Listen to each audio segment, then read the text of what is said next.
Iran Ibrahim accord की सबसे बड़ी रुकावट था। उम्मीद है मजीद ममालिक शामिल होंगे। जुमे तक अपना हुर्मुज़ मुकम्मल तौर पर खोल देंगे। ईरान डील का मुसवदा भी जल्द जारी करेंगे। अगर मैं मुदाखलत नहीं करता तो इसराइल तबाह हो जाता। अमरीकी सदर डोनाल्ड ट्रंप की UAE के सदर शेख जायद बिन अल नाहयान से मुलाकात के दौरान सहाफ़ियों से गुफ्तगू।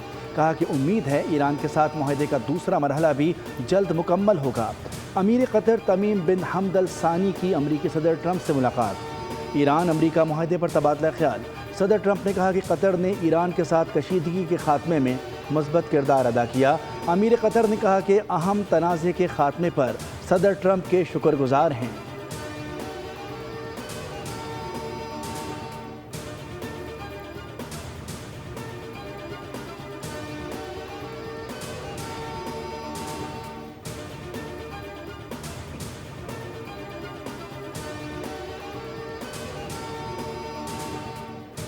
ईरान और अमेरिका के दरमियान तारीखी अमन मुआहदे की तकरीब पाकिस्तान की मेज़बानी में जुमे को जेनेवा के बजाय वस्ती स्विट्जरलैंड के शहर बर्जनस्टॉक में होगी।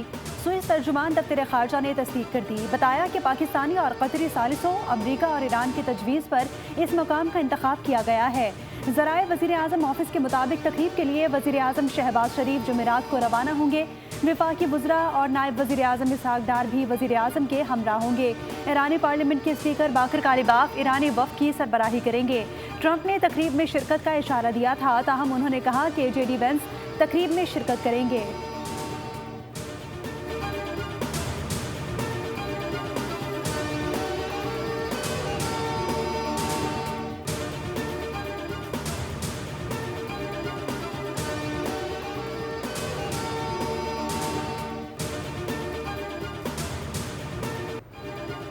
ईरान अमरीका का जंग बंदी मामूली बात नहीं। फील्ड मार्शल आसिम मुनीर ने बगैर लड़े जंग जीत ली। सिक्योरिटी ज़राए की मीडिया से नशस्त। कहा कि पाकिस्तान और पूरी उम्मत मुस्लिमा पर जंग मुसल्लत की गई। अमरीका और ईरान मुआहदा आलमी अमन के लिए खुशाइन है। पाकिस्तान मुतहरिक सालिस का किरदार अदा कर रहा है। सऊदी अरब, तुर्की, कतर समेत दोस्त ममालिक का मुकम्मल एतमाद ताउन हासिल है। ईरान अमरीका तनाज़े में और जंग बंदी से मुताल्लिक़ क़यास आराई मसाइल का बाइस बन सकती है। इसराइल भी इस तनाज़े का फ़रीक है जिसका बैनुल अक़वामी मीडिया पर असर है। 19 जून को स्विट्ज़रलैंड में मुआहदे पर बाज़ाब्ता दस्तखत होंगे, जिसका क्रेडिट तमाम मुस्लिम ममालिक की क़यादत को मिलता है। मसले के हल में मुत्तहदा अरब अमारात ने भी मुस्बत किरदार अदा किया।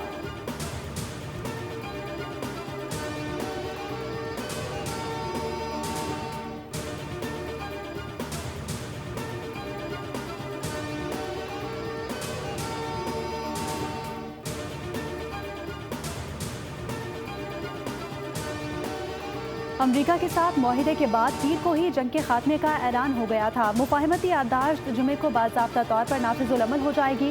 ईरान और लबनान पर जारी जंग का खात्मा एक दूसरे से जुड़ा हुआ है। दोनों मुहाज़ों पर बैक वक्त जंग खत्म करना ज़रूरी है। ईरानी वज़ीर ख़ारजा अब्बास इराक़ची का तेहरान में सिफारतकारों से खिताब। कहा कि लबनान में कब्ज़ा अमरीका के साथ MOU की खिलाफ वर्जी तसव्वुर होगा। मुफाहमती याददाश्त में एक फ़रीक अमरीका और इसराइल जबकि दूसरा फ़रीक ईरान और हिज़्बुल्लाह है।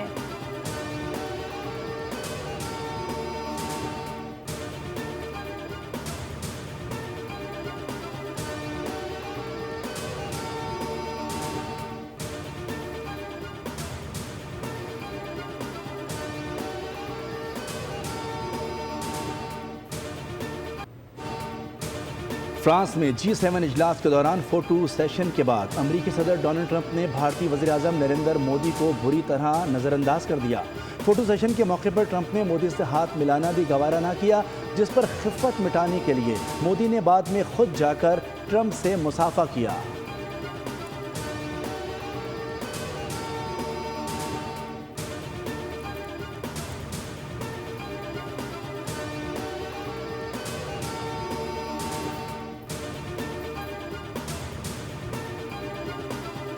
डिप्लोमेटिक विक्ट्री जो है उसमें पाकिस्तान ने अपना रोल प्ले किया है, बल्कि उसको विक्ट्री स्टैंड तक पहुंचाने में जिस तरह अपना रोल अदा किया है, मेरा ख्याल है 71 साल में इससे ज़्यादा फ़ख्रिया लम्हा अगर आया था तो हमारी जो भारत के ख़िलाफ़ जंग थी उसमें हमारी जीत और हमारी फ़तह अल्लाह के फजल थे। कौमों की तारीख में ऐसे लम्हात बड़ी मुद्दत के बाद आते हैं। पाकिस्तान का नाम ऊंचा होना सब पाकिस्तानियों के लिए बाइसे फ़ख्र है। वज़ीर आज़म और फील्ड मार्शल ने नामुमकिन को मुमकिन कर दिखाया। कौमी असम्बली इजलास में वज़ीर दिफा ख्वाजा आसिफ का इज़हार ख्याल। कहा, पाकिस्तान को एक बड़ी सिफारती कामयाबी हासिल हुई है।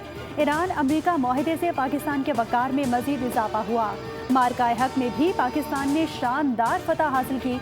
ख्वाजा आसिफ ने कहा कि मोदी ने सदर ट्रंप को मुबारकबाद दी। मोदी में हिम्मत नहीं कि पाकिस्तान का शुक्रिया अदा करे जिसकी छतरी तले ये सब हो रहा है।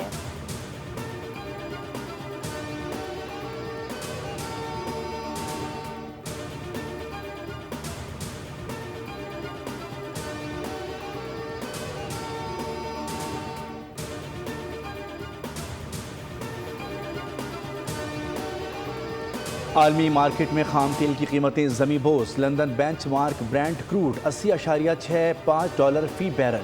अमरीकी खाम तेल वेस्टर्न टेक्सास $71.71 फ़ी बैरल और Abu Dhabi benchmark Murban crude $72.78 फ़ी बैरल हो गया। जबकि कुदरती गैस की कीमत भी $3.1 फ़ी MMBTU आ गई। अवाम ने वज़ीर आज़म शहबाज शरीफ से मुतालबा किया है कि पेट्रोल डीजल जिस तरह फौरी महंगा किया गया था इसी तरह सस्ता भी किया जाए, क्योंकि अब कीमत तकरीबन पुराने निर्खों तक आ गई है।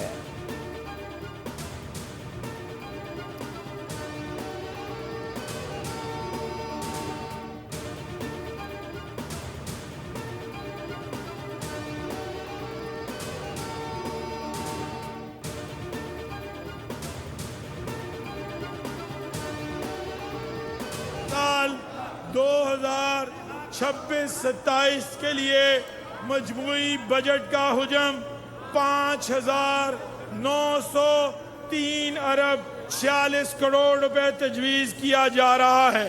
सरकारी मुलाजमीन की तनख्वाहों में 7% इजाफा किया जा रहा है। सुथरा पंजाब भी हमारी हुकूमत के इन अवाम दोस्त मंसूबों में से एक है। अपोजिशन के शोर शराबे में नए माली साल का बजट पंजाब असम्बली में पेश। वज़ीर ख़जाना पंजाब मुश्तबा शुजाउर रहमान ने बजट तकरीर में कहा कि सरकारी मुलाजमीन के तनख्वाहों में 7% इजाफा जबकि पेंशन में 3.5% इजाफे की तजवीज़ है। 3 साल के मुकाबले में पंजाब की फ़ीकस आमदनी में 47% का इजाफा रिकॉर्ड किया गया। कच्चे के इलाकों की 53 तरक्याती स्कीमों के लिए 5 अरब 78 करोड़ रुपए जारी होंगे। पंजाब ने गंदम का तारीखी कर्जा मुकम्मल तौर पर ख़त्म कर दिया। होनहार स्कॉलरशिप प्रोग्राम के लिए 15 अरब, शोबा सेहत के लिए 500 अरब 62 करोड़ रुपए, सुथरा पंजाब प्रोग्राम के लिए 150 अरब रुपए, तालीम के शोबे के लिए 750 अरब रुपए और लैपटॉप प्रोग्राम के लिए 27 अरब रुपए की खती रकम रखी गई है।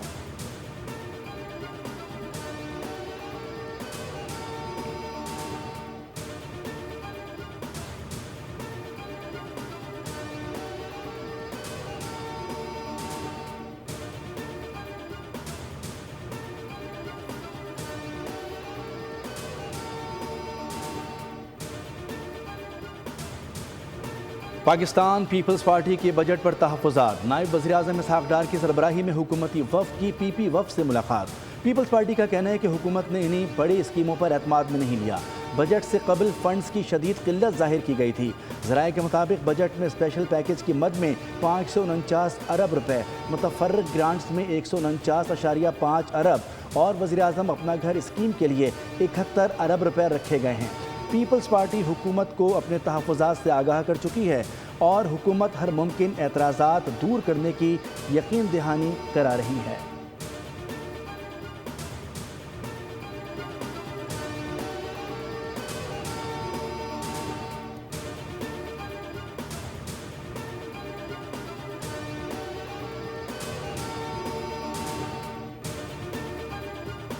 पार्टी पे एक इल्जाम लगाया जा रहा था कि जी आप लोग सौदेबाजी करेंगे, ये करेंगे, वो करेंगे। हमारा बड़ा वाज़ेह मौक़िफ़ है कि मुल्क के मफाद में हम सारे सौदे करेंगे, किसी पार्टी के मफाद में नो, हम कोई सौदा नहीं करेंगे। है असल में नया पाकिस्तान जो इंडिया को भी शिकस्त दे सकता है, जो दुनिया को भी जंग से बचा सकता है। ये है नया पाकिस्तान।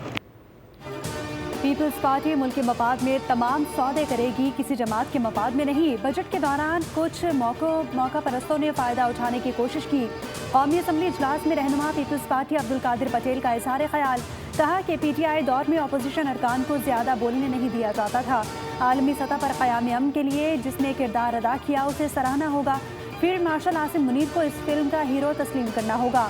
अपोजिशन को अहम शख्सियात से तकलीफ और शिकायत हैं। आलमी सतह पर एक नया पाकिस्तान उभर रहा है। मौजूदा पाकिस्तान ही असल में नया पाकिस्तान है।